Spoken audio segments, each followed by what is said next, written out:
Welcome to our Word game. 20, yeah, and I believe this is our 20th one, Ali. hmm Crazy how many we've done so far. I know. I'm hoping that this is slightly more successful than the last one. I think people enjoyed the last one. Uh-huh. Yeah. So, as usual, we have two lists, and I can confirm that your list is exactly, 3 minutes old. So, you've had no prep time whatsoever. Yep. And 15 words in our lists. mhm. So, what's your list? I was going to say is if you'd like to play along, either drop us a list, a themed list of 15 words, and or send the videos in and we can post them. Have a go. Have a go, yeah. Uh-huh. Maybe you could take one of the lists that Rich and I've already done and see what you can do with that instead. Absolutely. Probably do better than we've done. So, Right. what list did I give you, Rich? All of So them. Ali's given me a list about changing seasons. So turning point, russets and gold, crunch, kick, forage, conkers, strike, preparation. Catch that word. Dormance, daylight, seasons, open fires, soup season, mulled wine, and hibernation. I was trying to fit as many S's into that list as possible. Really? Okay. Mhm. And your Duly list, noted for next time. and the list that you have given me, the theme is good words.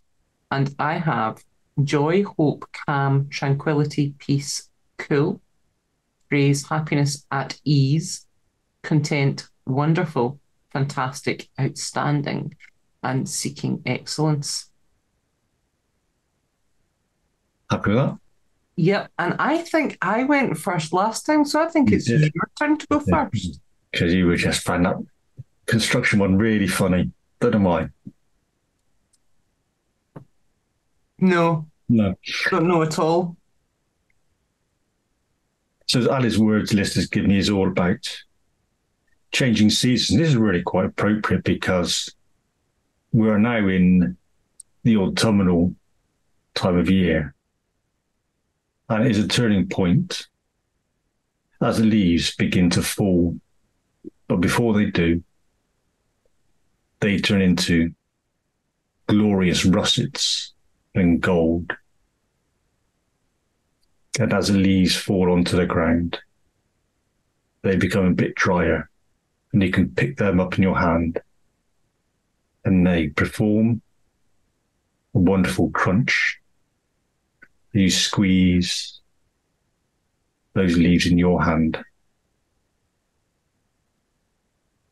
But there's also the good times and the fun times of when somebody has spent hours and hours picking up a pile of leaves, raking them off the floor, raking them up, putting them into a pile, and you just go along and kick them about gloriously, kicking, having great fun with that. But there's also a good time now to forage, looking for mushrooms and other berries and foods that can be utilized and stored for later, like the conkers you might find on the ground, commonly all otherwise known as horse chestnuts. And with these, you can play a game with conkers where you strike another one's conker. It is always a good time for preparation, or soaking them in vinegar, cooking them in an oven, or other ways of being quite crafty. Then there comes a dormance, where the daylight is not so long. In a preparation for the oncoming winter, you have those open fires, and you're sitting around with some friends, maybe having a soup season of preparing soups, and you're drinking them and eating them around the campfire with your friends, sipping on mulled wine. Well, but all the other wild animals and small people are getting ready for hibernation. Cool. Do you know, see when you were talking about kicking leaves, I used to do that when I was walking to school. So they would brush all the leaves off the road and you'd intentionally walk just kind of almost like in the gutter area of the road so you could kick through all the leaves and the Mm-hmm. big piles of them in autumn. Yeah. many years ago now, we had, when he was alive, Prince Philip came to visit one of our camps. Mm-hmm. And it was by the autumn time, and we had spent weeks picking up leaves from beech trees and God knows whatever else was lying around. So a friend of mine called Smudge, he was driving Prince Philip around the camp. And he asked him, where the bloody hell have all the leaves gone?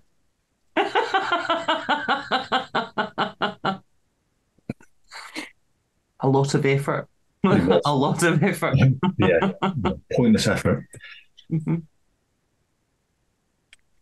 So, my turn. Quite often you'll see signs in shop windows, maybe in people's houses, that have one word phrases like joy, hope, love, calm. And these are aspirational. They're things that we hope for in our lives that sometimes we struggle to achieve or maintain. We underestimate the power of those moments of tranquility and peace that we achieve sometimes in things we overlook, like that 5-minute walk on our own, or the simple tasks, the repetitive tasks we do every day, the routine we have when we make a cup of coffee or a cup of tea, the repetition of tasks, that in that moment our brain switches off, our thoughts slow down. Those are quite cool, those moments when we pay attention to them, when we give them the acknowledgement of the purpose they serve. Because just as praise for a job well done can bring us that sense of joy, that sense of settlement, sometimes it's the simple things in our lives, the often overlooked things that also bring us little snippets of that. Happiness isn't one thing. It's not something that we either have to strive and have or not have. It's glimpses and moments. It's the balance of activity in our lives. Sometimes we're more aware of it than others. Maybe when we are at ease, when we are in the moment rather than racing ahead into the future or spending time dwelling on the past, but actually in the present, then those are the moments when we are content. These are wonderful gifts. And sometimes they are quite striking in their unexpectedness. They can be as simple as that moment when you're maybe driving the car and you turn a corner and there's a rainbow and the sun just seems to light up the sky for that moment, and you have that rush of joy just in the beauty of that moment. And it might only be snippets and seconds, but there's an appreciation where you acknowledge the perfectness of that moment, simple though it is. Sometimes simple is outstanding too. And maybe we have to, in our quest for these things, for these moments, reevaluate what seeking excellence actually means. Good job, Ali.